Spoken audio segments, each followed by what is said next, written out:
welcome to MOCA's Living Well meeting on financial cancer care with Angel Foundation. I think most of you guys probably know me. I'm Stephanie Gliniani. I'm MOCA's Community Support Program Manager, and just really thrilled that you're all here with us.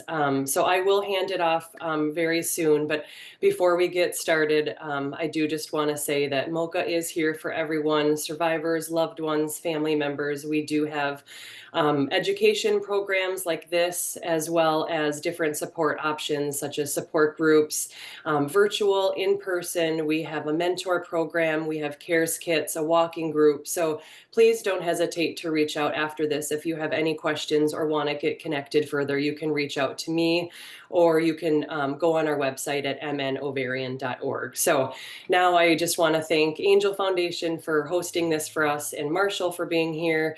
And so I will hand it over to Odelia, and she's going to kind of lead us off. But thank you everyone for joining us. Okay, so thank you, and we are happy to be here with MOCA. So I'm gonna start a little bit. I'm gonna introduce myself, and Marshall is gonna introduce himself, share a little bit of his background. But my name is Odelia, and I oversee the Financial Cancer Care Program, which we'll be talking a little bit about it. So what the Financial Cancer Care Program is we offer financial cancer care workshops, and we also do connect cancer patients with certified financial planners. So I'm going to hand it over to Marshall, and then we're going to go from there.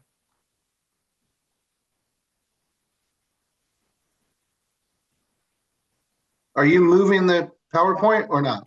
I will be moving the PowerPoint. I was saying that you will need to introduce yourself now at first before we start. My name is Marshall Broom.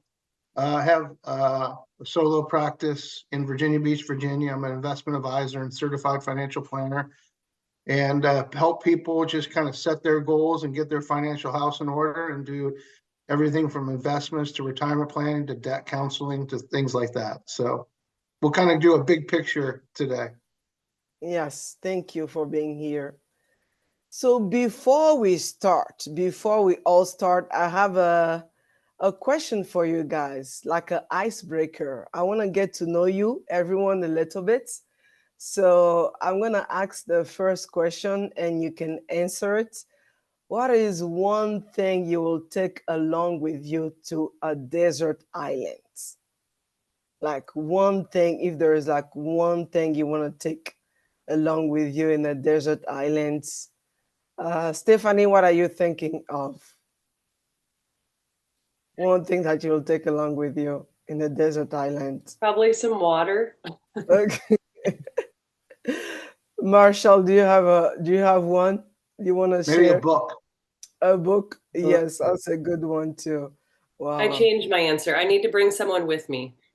Yeah. Probably a family member, because I don't want to be alone on the desert island. All right, sounds good. Oh, so I see someone say water too, my dog, my spouse. Okay, these are all great answers. Wow, okay. Yes, nice. Thank you everyone for playing along. Thank you for playing along. Okay, so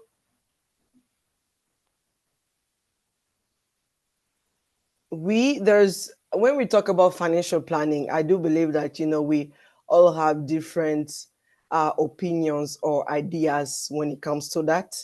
But I kind of want to hear a little bit about what you think when we talk about financial planning. I'm going to put a little poll again here. There isn't any right or wrong answers.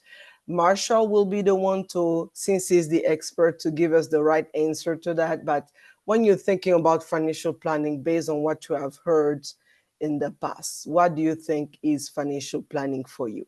Again, there is no right or wrong answers. Things that you have heard from family members, things that you have heard from like friends, things that you have heard maybe from like social workers or friends. What, only 2 answers? Come on, guys, you can do a little bit more. What? You can even Google it. Okay, secure your future. Yep, that is good. Having enough resources so you're not a burden to others. Yep, that is a good one. Managing income and expenses for future needs. Yes, that is a good one too. All right. Yeah, yeah. These are all great questions. You see, there is no right or wrong to that. So thank you. And I'm gonna let Marshall give us a little bit of like, what do you think? Since he's the expert, what is financial planning? Well, it's a lot of things. I mean, you can see that little napkin on there. All those ideas basically, or all those things go into it.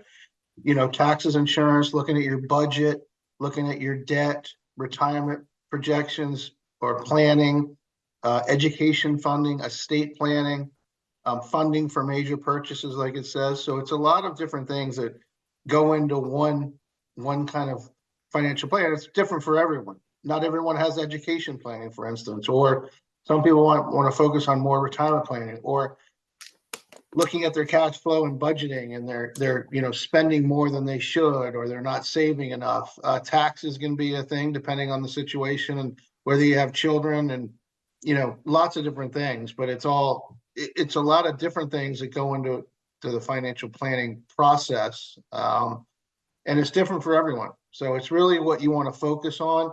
I mean, all these things should be looked at, but usually people focus on a few things, and it's a little daunting to take it all on at once. So I usually encourage people to kind of piecemeal it when you're just getting started. But you certainly don't want to leave out any of these things. You don't want to plan for retirement and not have the right kind of life insurance if you have young children, for instance, or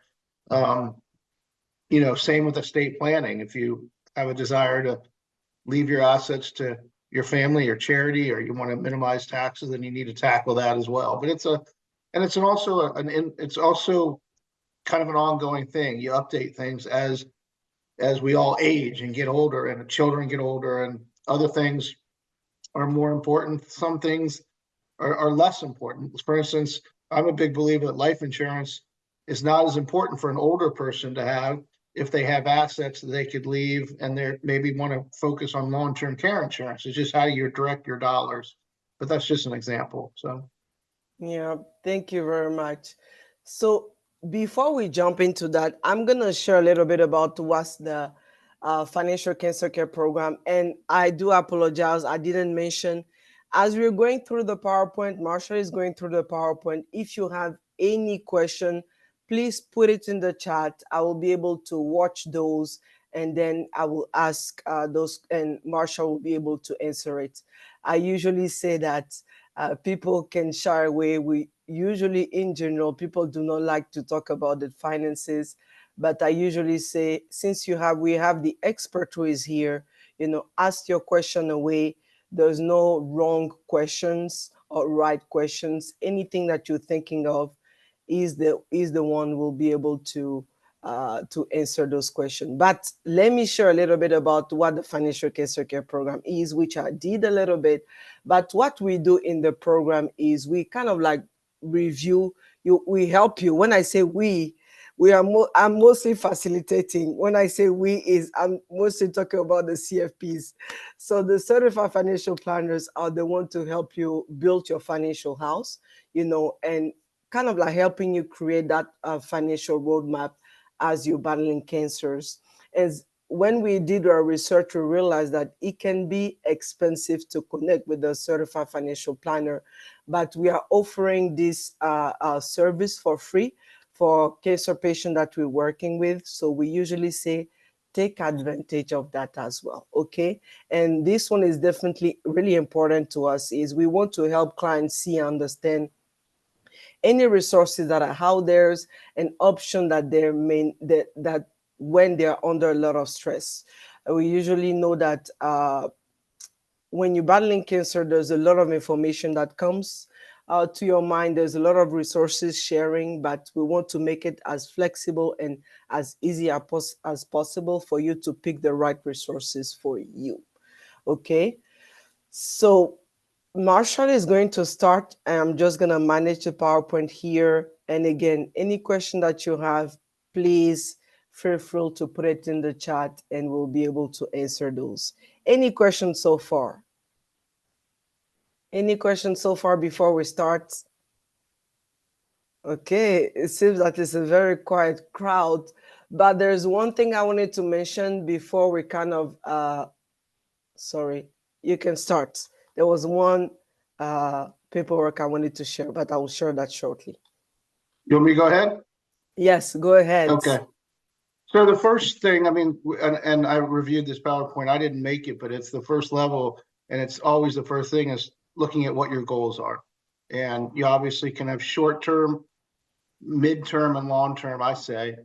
This costs short-term is, a lot of things like just saving for a down payment on a house or things like that. Long-term goals, retirement projections, investments, but you want to write these things down and you can see the spreadsheet. And I guess this is something that they have, the folks have to write down, basically. Yes, we did share. So every one of you should have received like our toolkit, workshop toolkit.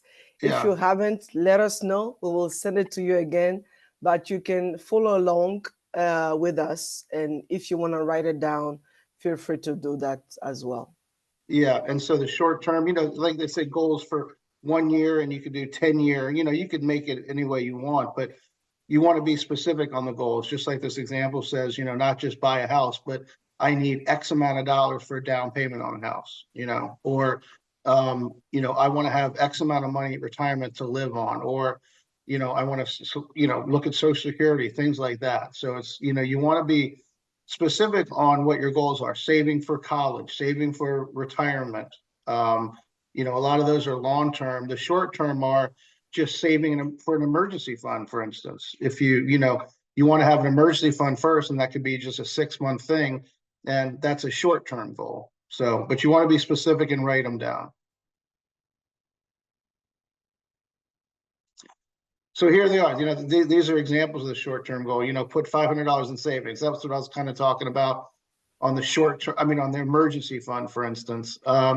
And then obviously to be able to pay monthly bills, that is short-term. But the long-term goals are, look, the one, retire at 65. So how do you, if you write that down, then you start looking at how much you might want to save every month, say in a 401k, and invest. Leaving money for children. That's obviously a long-term goal. That's part of the estate planning. And then, obviously, like, for instance, being out of debt in 5 years, how do you get there? You have to be specific and look at each year. How could you knock down some of your debt? So, yeah. So can you guys share a little bit of any short-term goals and long-term goals that you may have? I know I'm putting you in the spot. Someone might say, oh, I have to think about it a little bit. But what about any short-term goals? You can put it in the chat. Write it. It could be, oh, maybe I'm saving for some vacation money, or I'm looking into, knocking out some debt from my cancer treatment. Anything. Vacation, Christine, that's nice. Okay. Anybody else? Anybody else want to share? Figure out how to reduce medical debt. That is a big one. Yeah. Build back saving after paying the treatment for treatment. Yes. House. Okay. Yeah. These are all really good goals. Visit friend out of country. Oh, Martha, you go. These are good. Thank you for sharing, guys. Thank you. Thank you for sharing.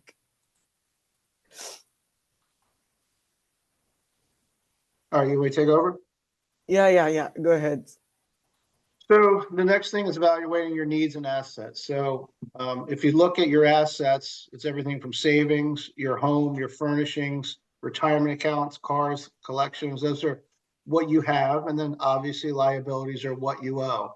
Loans and debts, kind of the same thing. And it's, mortgage loan, for instance, credit card debt, student loans, and a simple mathematical equation is assets minus liabilities is your net worth. So it's just kind of good to know what you have and what you owe. And these are all kind of starting points to getting a financial plan in order. So And I'm sorry, but you have the worksheets. I guess you might want to talk about those. What do you mean? It just says debt management worksheet, Yes, family so balance worksheet. these are the one that we already share with people. Oh, okay. All right. I Yeah. wasn't sure. Okay. Okay. Now this is the debt, which, a lot of people are dealing with debt, and this is not, I didn't make this, create this, but it's interesting how they kind of call it debt snowball first debt. Did you make that? Did you come up with that? We It's made pretty this good. with CFPs. Yeah, yeah. CFPs made this Well, for us.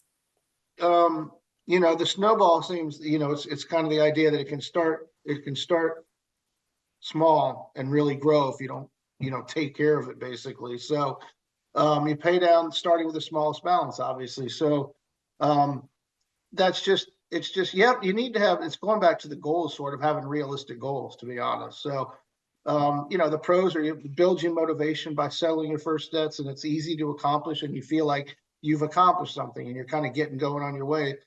Now, if, usually these are more interest and will be more expensive over time. That's the whole snowball effect. So you want to be paying them down as much as you can. And then the debt avalanche, that's paying the highest interest rate. A lot of times that's credit cards. So mortgage loans are not bad loans. I mean, so, they're obviously you have a big asset at your home. It's important. It depends on what the rate is. Obviously, we're in a little higher interest rate environment right now, but we remember a couple of years ago, you could get 30-year fixed loans for 3-4%, which is very good, and that's a good kind of debt.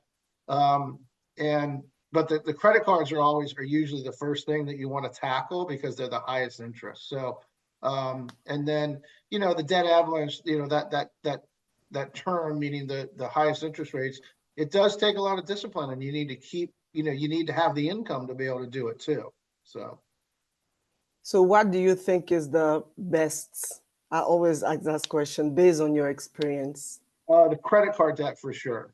That's usually 20-some% a lot of times. You mean the debt snowball? Oh, yeah, exactly. Well, it depends. You know what? I mean, honestly, it depends, because you could have a small balance with a low interest rate. And if you have a bigger balance one with a higher interest rate, I usually go after the highest interest rate.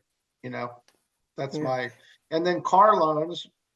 Now, we used to be able to, and also on mortgage loans, by the way, depending on your tax status, you can deduct the interest on that. So that makes it even more attractive kind of loan. Like that's kind of a good loan, in my opinion, versus credit card debt or any kind of consumer debt. And, you can't deduct interest on a car loan either. So those can be high now too. So you want to kind of tackle those first, in my opinion. Any question on debt management? Any question at all that you're thinking about? Okay, if you have question, you can put it in the chat.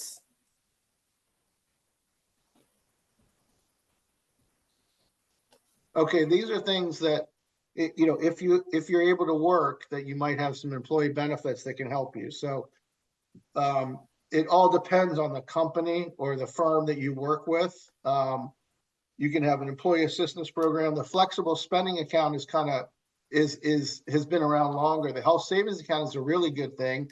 It's where you put money into an account, you get an immediate tax deduction for it. You have to have the right kind of health insurance policy tied to it, but a lot of people do nowadays. You get a tax deduction. You can invest the money that's in the account and grow it, and you can use, and when you use the money in that account for any kind of health related expenses, it's not taxable. So it's a very, very powerful thing. A lot of people use them for retirement planning. To be honest, they put a lot of money in there every year, although there's a limit. The law only allows a certain amount, depending on if you're married or single. You can invest it in the stock market, grow it, and then you can take it out. And a lot of people, they won't take it out for today's expenses, medical. They'll grow it and take it out for when, normally you're an older person is going to have more health expenses. So it's a very powerful tool. And then if obviously, excuse me, you want to look at group life and disability insurance that you have through work, if you're able to work, Group life can be very good. A lot of times it's no cost to the employee. Sometimes it's one-time salary. So it's not, a huge amount of life insurance, but it's a benefit that you're likely going to get for pennies on the, not much or free. And then disability insurance, same thing. A lot of people forget disability insurance. And if you're working and you become disabled, then, and you don't have any kind of disability insurance, whether it's with the employer or a private policy, you're not having any money come in. You can possibly get disability through the federal government, but it's not that much. So if those things are offered, you want to look at those things and make sure you're taking advantage of them. We have two questions here. Are you able to see the chat? Should I go there? Sorry. Yes, I think you're able to, but if you, I don't want to confuse you, I can read it. The pre-existing condition, solid life insurance. That's a tough one, to be honest. I mean, you're going to have to go through underwriting with an insurance company, and obviously they look at it as a business, situation. And if you're a higher risk for them having to make a claim sooner, it's going to cost you more. It's not that you can't get it, but it's going to be more expensive for sure.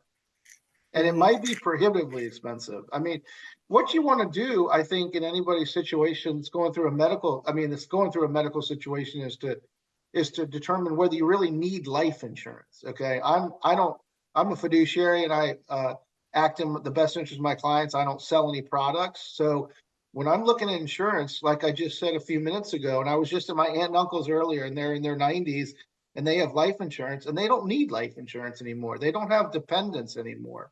So I think it's a good thing for a younger family to have.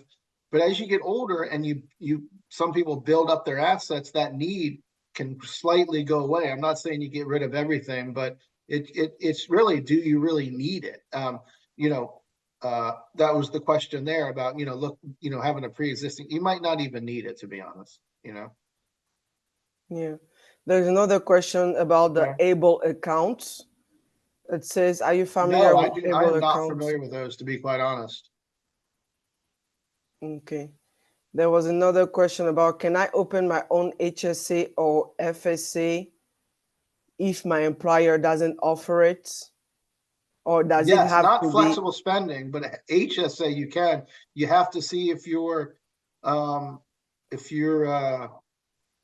insurance plan, health insurance plan, is a HSA eligible plan, they call it. So that's easy to find out, but they're not all. In fact, I had one that wasn't, and then I have private insurance because I work for myself, and then I got one that was HSA eligible. So I opened up the account and started putting money into it.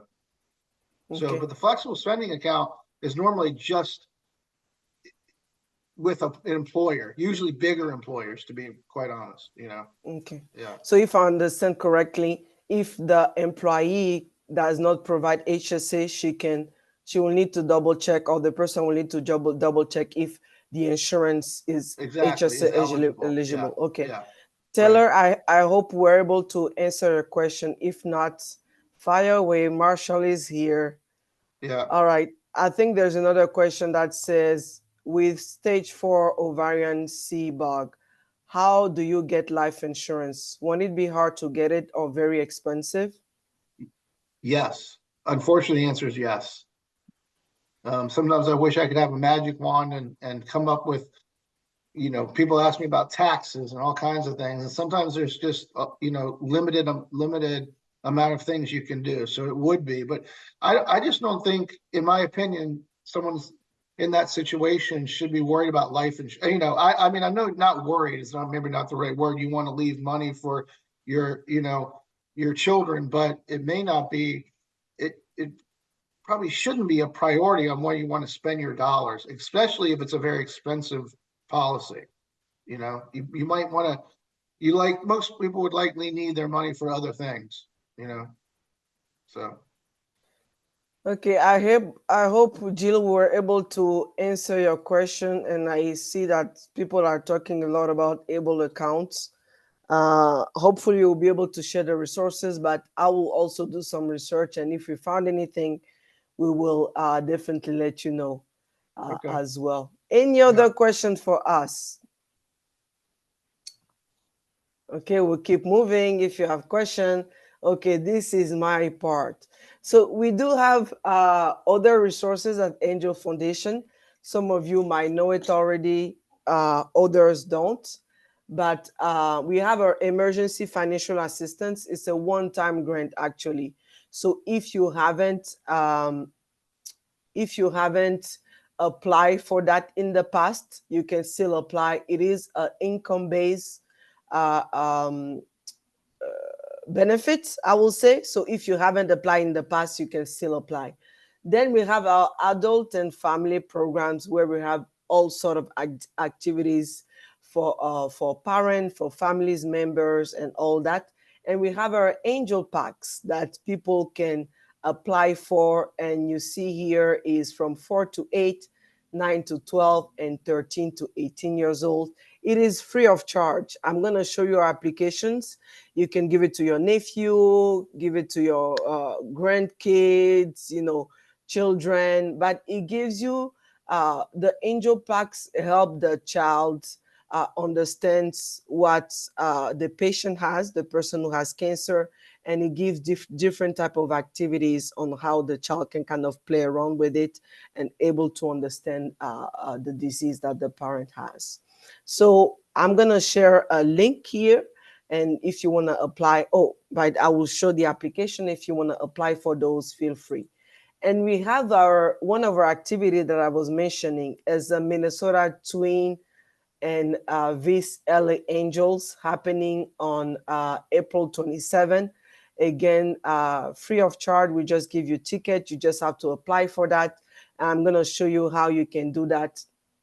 I'm honestly not a fan, but if any of you here is a fan, let us know and we'll be able to share the ticket with you. It is coming up pretty soon, so don't wait the last minute, but I will share how you can be able to take advantage of those. And we have tons of activities or events that we give free ticket to as well.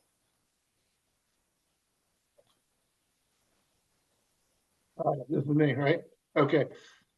Risk and protection management. This is basically, the one thing is saving for emergencies. That's what I talked about earlier. That really, paying off high credit card debt and having an emergency fund are two of the most important things from beginning a financial plan and in anyone's situation. But basically, an emergency fund would cover a lot of people say 3 to 6 years of living expenses. It depends on your situation. If you're, for instance, currently working and you're 100% commissions, you'd want a higher emergency fund than someone with more stable job. I was about to say government, but I'm not sure how stable that is right now, to be honest. But more of a paycheck every 2 weeks, teacher, nurse, things like that. But if you're, 100% commission, you would need a little bit more of a cushion. The other risk and protection management is insurance, and we just talked about that. So insuring your income, that was the short-term and long-term disability that I mentioned before.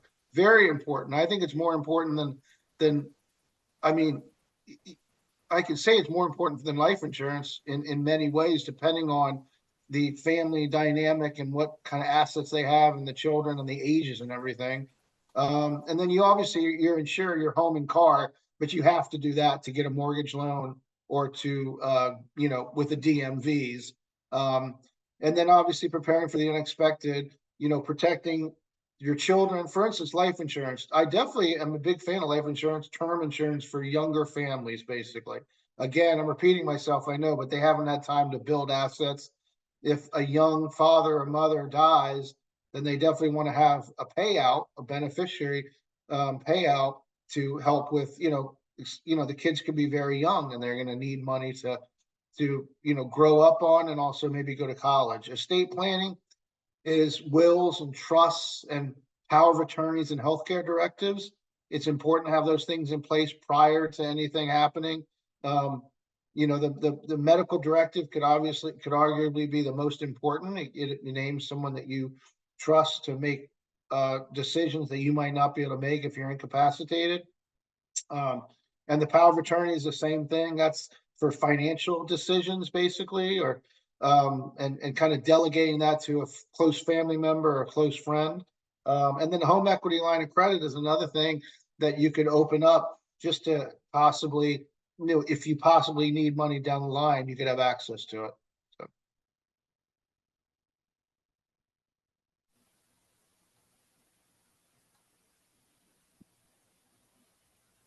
Let's see. This Okay. is good non-life insurance options. I think there's one question here. What is your opinion on reverse mortgage? I'm actually a fan of them. They've come a long way. You have to be 62, first of all, to even get one. So, that you've got to be kind of further along in life. They can be expensive, but if you have a lot of home, it depends on the amount of equity you have in your home. But if you look at your home, and a lot of times nowadays, depending on the area of the country, people have a lot of equity in their homes. Homes have done very well in the last, 10 years after the crisis of, in 08. So you have a lot of equity in there, and that can't be used.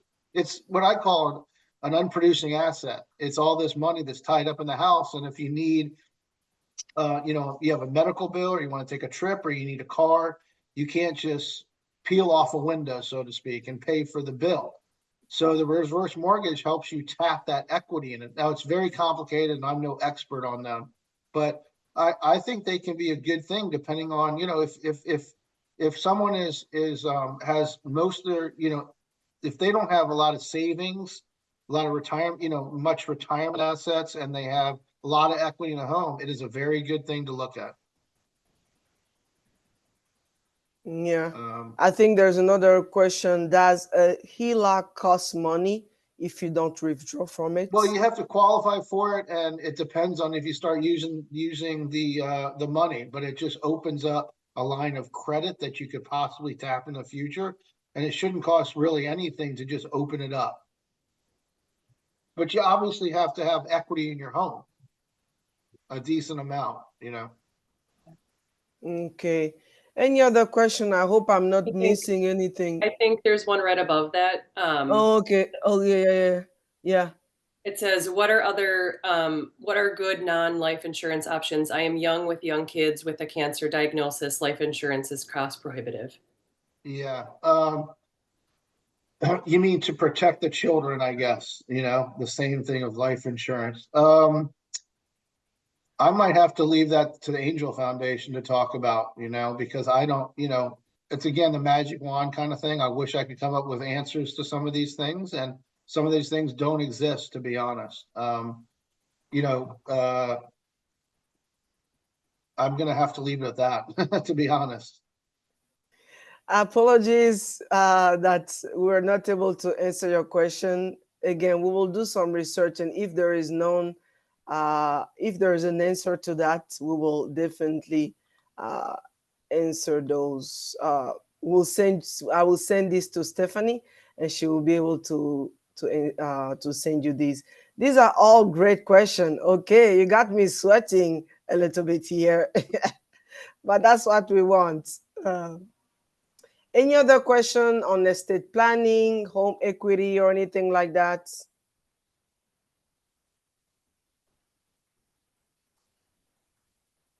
Okay. Oh, sorry. I got to hang this up.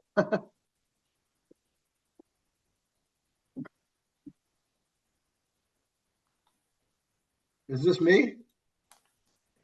Of course. I thought you were going to take this one. So this is scams. Is this what this is?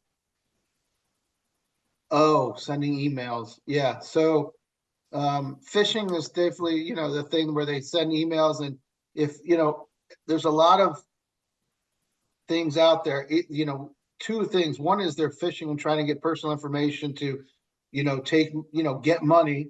And the other is they send viruses over computers, to be honest. So if you don't recognize the, person that's sending it to you, and it doesn't look legitimate, you definitely, want to delete it. then you look for, they're just saying incorrect spellings, they kind of, it's almost like from Apple, but it's like another E or something, and then you can, toggle over your mouse and see who sent it to you. And if it's, those Nigerian scams, where they tell you you've won $500,000, but send us money, things like that, that can be a little, that can happen all the time. So you want to be aware. So. Yes, watch out for the scams. I usually get Be emails pretty skeptical. much Be all the skeptical, time. unfortunately, Yeah. Yeah. All right, retirement. This is a good thing when work becomes optional. I mean, and it obviously it's different for everyone. Some people want to retire early. Some people love their job and they want to keep working, and it fulfills them in many ways. But you do have to look at some things. If you want to retire, what are your current retirement savings? You want to start as early as you can. I've got my nieces opening Roth IRAs. They're in high school and college, and if you earn a little money, you can start putting money away in a retirement account. Pay yourself first is basically like a 401k. If people have 401ks out there, every 2 weeks you get money taken out of your paycheck. You've agreed to it, obviously. A 10% or whatever the percentage is, and that's paying yourself first, where you don't even see the money. It just goes into that account and gets invested. So you want to say, see about the 401k. If your employer has a match, you want to at least put the amount of the match in. So you'd have to, you're foregoing a little bit of money now for later, basically. But the match is a very good thing. It's like it says, free money. 401ks are for public companies. 403bs mostly, or usually are for either charitable organizations, schools, governments. Then you have a traditional IRA and a Roth IRA. A Roth IRA is after tax, so you don't get a tax deduction when you put money in, but the money grows tax-free and it comes out tax-free. Traditional IRA, depending on whether you participate in a 401k, you actually get an immediate tax deduction for the contribution. The money grows tax-free, and then it comes out and it's taxable, unlike the Roth IRA. So I prefer Roth IRAs.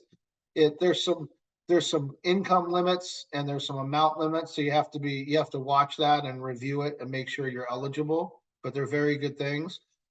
You can check and see it and get an estimate of your Social Security payment and what that will be. A lot of people are forced to take it at 62, but if you wait a little longer, you get more in your month. You get a bigger monthly check. Ideally, you could wait to 70, but a lot of people just can't. They need the money.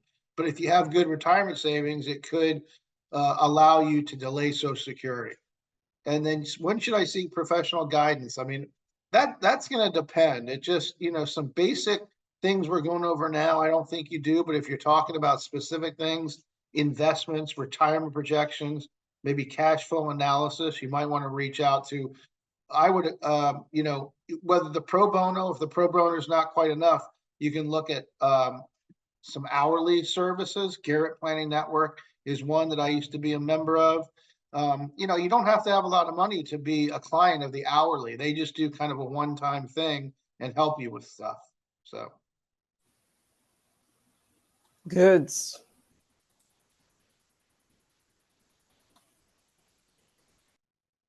All right, this is me too, right? So, okay. So the legacy planning, that is basically what I was saying, is estate planning, basically. And that's the next question. Do you need it? I think you should have the medical directive. You don't have to have a lot of assets to need someone that might want to, that you might want to have someone step in your incapacity, basically for healthcare and for financial kind of situations. So you definitely want to, be making these simple things, and you can do a lot of the things on estate planning you can do online. LegalZoom was one.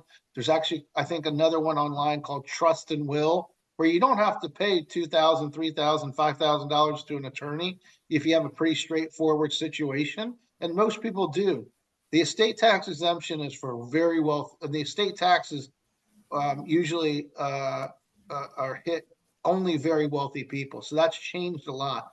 but the medical directive and power of attorney are very important. And a will does two things that no other document does. One is it names legal guardians for your children if you have minor children, and if something were to happen to you, and also what your final wishes are with, if you want to be buried or cremated or whatever. That's the only place you can write those. So I usually, tell the young clients, when they have minor children, you've got to get a will, because you want to make sure you are, in agreement, and you want to name the person you would want to raise your children, so and then the financial planning, the beneficiary designations, for instance, on IRAs, on 401ks, those are non-probate assets. So the people that you name on those will take at your death, as opposed to anything in a will. So you want to, and then completing the power of attorney and pay over death whenever possible. So it's important to have these things, and you don't have to be rich to need them by any means. Everyone needs a medical directive and power of attorney and will, if you think about it, There's a question here. It says, are Roth IRA tax-free, or do you pay the IRS for the interest earned? No, they're tax-free. The difference in a Roth IRA and a traditional IRA is when you put money into a Roth IRA, when you contribute to it each year, you do not get a tax deduction. But you put the money in as step one, and step two is investing the money in a diversified portfolio of stocks and bonds, and it grows over time. None of that is taxed, and the withdrawals are not taxed either. So you don't pay it's just the traditional IRA, you get a tax deduction immediately, but the withdrawals are taxed. So can't have your cake and eat it too, so to speak, on that, Josephine, I hope we're able to answer your question. So Terry is asking about that financial planning network that you used to. Yeah, it's called work Garrett, at. Garrett Planning Network. Okay. And I was a member of it when I did a lot of hourly planning. I don't do as much anymore, but it's a very good resource. It's fee only, which is very important, so you don't pay commissions. You said Garrett what? Garrett Planning Network. Okay.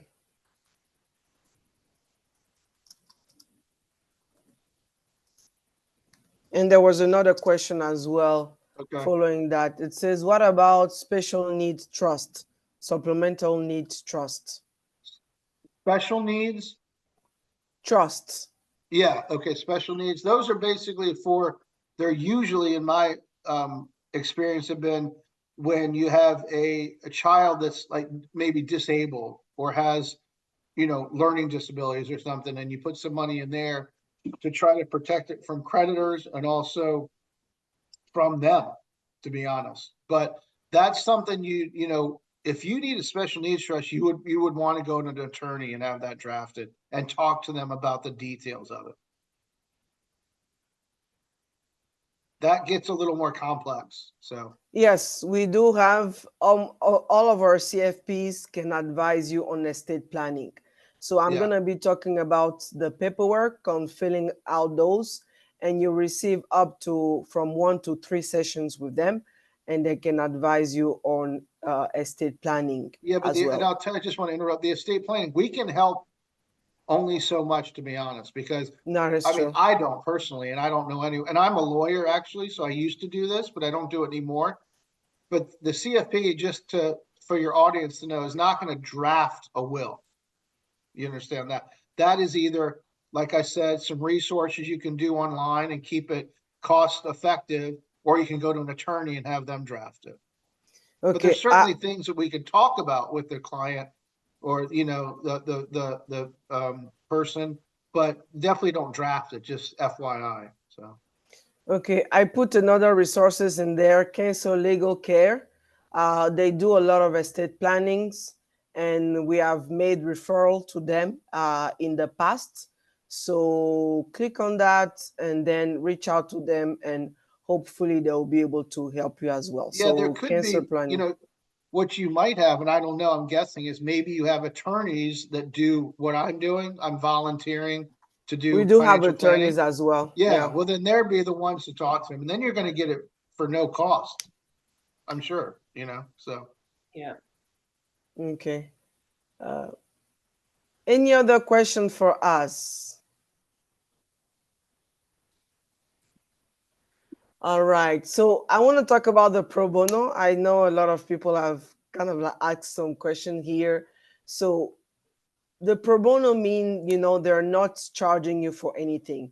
They're just volunteering their times and their expertise to be able to, help you answer all the questions that you have when it comes to will planning, estate planning, financial planning, and much more. And I always like to read one of these little quotes here from Faye, who said, if you apply their advice, meaning the advice of the CFPs, you will succeed. They're really just giving you a seed. If you water it, you will see it grow.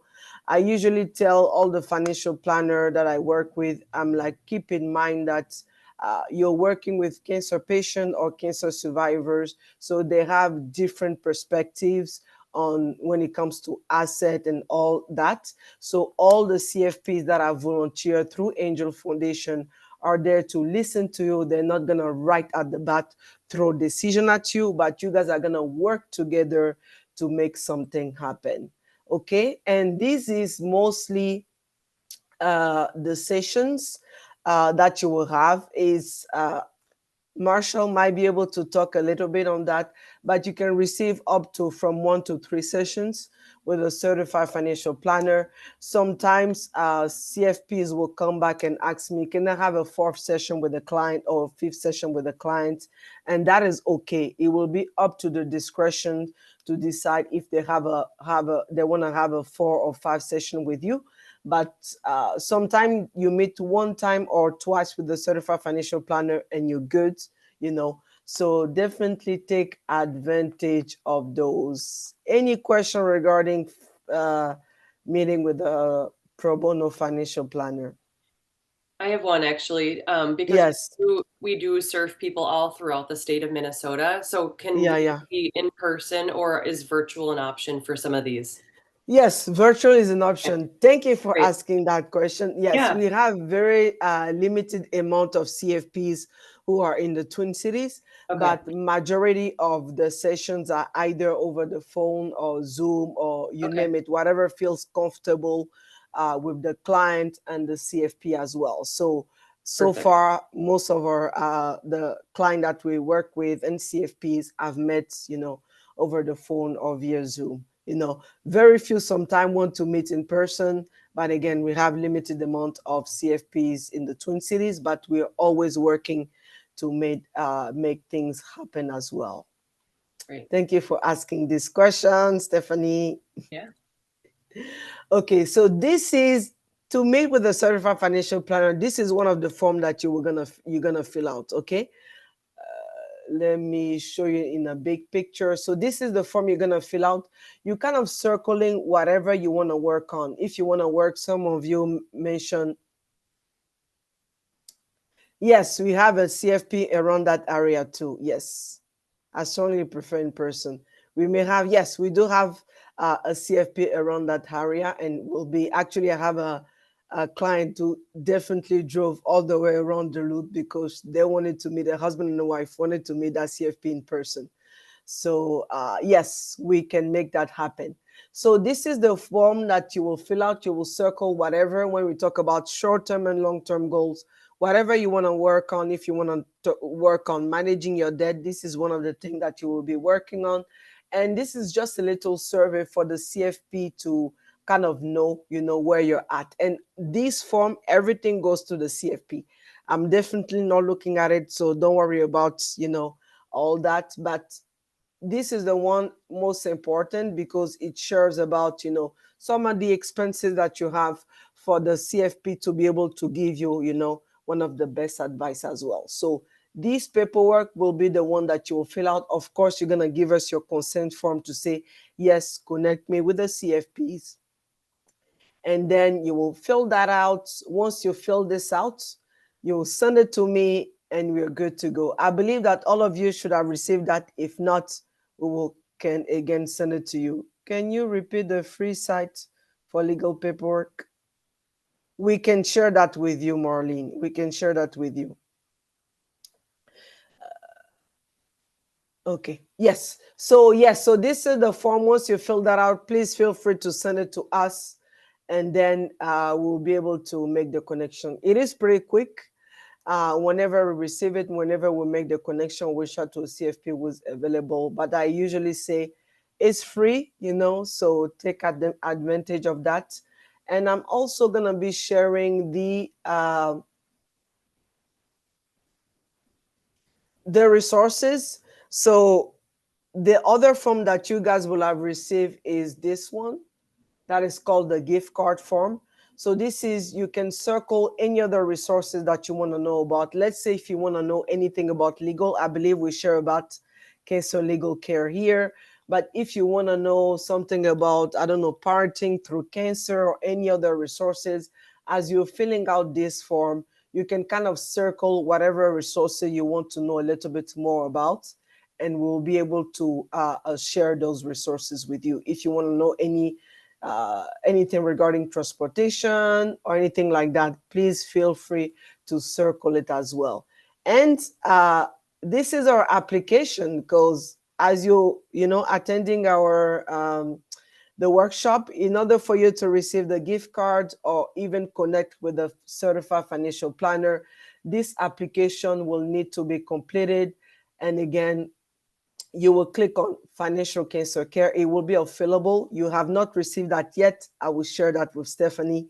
So it will be, you click on financial cancer care. If maybe you're interested in applying for the emergency financial grant, feel free to read about the requirement and apply. If you're interested about the Twin City game that is happening, please click on this as well. Okay. So fill out this paperwork, put in your information. One thing that is very important is put here that your referral from MOCA, because that's what we're going to look at as we're processing the application. Another one will be just mention either if you're a cancer survivor or how long you have been through your cancer treatment. Okay, just put that in here, and then you should be good to go. And over here, you can also put, I want free ticket for the game as well. Okay, so that is very, very important. I'm going to share that with Stephanie, and she will be able to share that with you as well. Any question regarding application, regarding CFPs, regarding the financial cancer care program? Okay, I don't see any question. It seems that everyone understood. Okay, right at the bat. That is good. All right, so this is what is next.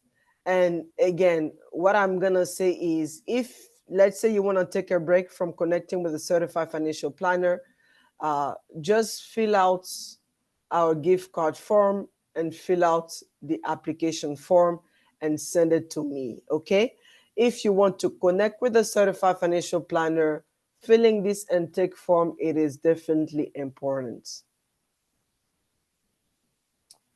Terry, I will be happy to say that again. To fill out the gift card, to receive the gift card from, fill out this application, okay?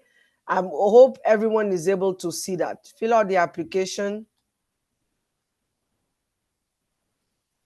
Yes, you can print out this. This is actually fillable. You can click on it, and you see how I'm typing it. I'm typing it like this. Once you type it, you can actually save it here. If it's too difficult, you can still print it, okay? Yes, you do not yet have it. I will send it to Stephanie. She will send it to all of you, okay? So to receive the gift card, again, fill out this application, mention in there if you're a cancer survivor or how long you have been into cancer treatment. If you want any free ticket for the game, just put it in there. I hope everyone is able to see that.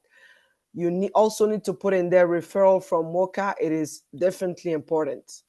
And you fill out this form, you will be able to pick either you want the cup food or you want the holiday fuel. If you don't pick that, I'm not able to send you the gift card. So you need to pick either you want the cup food or you want the holiday fuel, along with any other resources that you might need. Is there any question regarding that? Yes, you can print it. And I think, Terry, the address is, she said, how do we get it to you? The address is on that form. So one of them Yes, to print, it looks like this one, the gift card, and the other one is fillable to do it online. yes. The other one is fillable to do it online. I'm gonna put our email address here, programs@mn. And what I will Programs do at too after this, I'll send everyone this information, and I'll also send your email address too if people have exactly, questions or need any exactly, follow-ups. exactly. Sounds Yeah. good. So Stephanie is gonna send you the application. She's gonna send you the gift card form.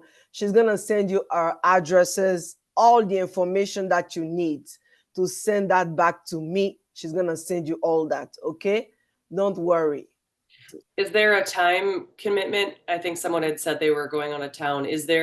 Can they send it in a couple weeks? It's fine. Yes, it's Okay. fine. Yes, Okay. take your Perfect. time. Yeah. Any other question regarding financial planning for Marshall before he goes? Anything for us? I mean, when I say for us, I'm not the expert. I mean for him.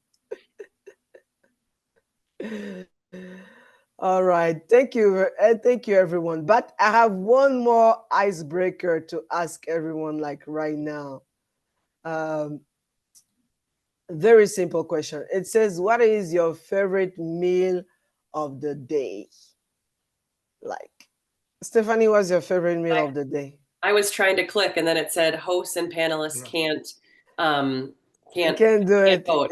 I will say dinner because I sit together with my family and yeah, it's a special time. So All right. Marshall, what's your favorite one, meal of the Dinner day? as well. Yep. Dinner? No one says lunch? How come? How is that possible? Okay, breakfast is winning. Okay, dinner is too. All right. Okay, Terry say I'm often too busy for lunch. I get it. Yep. Yes. Okay. All right. Oh, breakfast is winning. All right. We do have a question, I think, for people that are in Duluth. Does the holiday Yes. card work at the Yes, the new holiday Circle card I K? will have work in Circle K. Yes, so Okay. they don't have to worry about that. Yes, Okay. this question comes back often, but Yeah. our gift card, you can receive it from Circle K. And Terry asked, I'm of who is the Duluth CFP person? We have a Duluth CFP person. I can't give you the name right now, but again, he's the expert. Fill out the paperwork and we'll make the connection. So any other question, guys, for us as we're wrapping things up? Okay, there's gonna be a quick survey right at the end before Stephanie, give us a final note here. But there's gonna be a quick survey right at the end. Feel free to, tell us how we did. I always want to improve, guys. Like I'm a little bit of a perfectionist. I'm gonna tell you. So I always want to improve. So put in anything that you have in there, anything how we can improve it, and we'll make sure to do those. Stephanie, do you have Wonderful. something Well, to I say? just want to say thank you and thank you to Marshall for being with us and thank all of you for joining. So I will follow up with you, if not later today, tomorrow morning with that information. Yeah, I don't have it yet from you. So that'll probably I'll be send it right out, like okay right tomorrow. now. Perfect. Yeah. Tomorrow morning at the latest. And if you have questions, let me know. But thanks for joining us. And thanks, Marshall, for being Perfect. here. All Thank you. My right, pleasure. Good guys. luck. Thank you Thank very you. much. Bye Thank bye. you.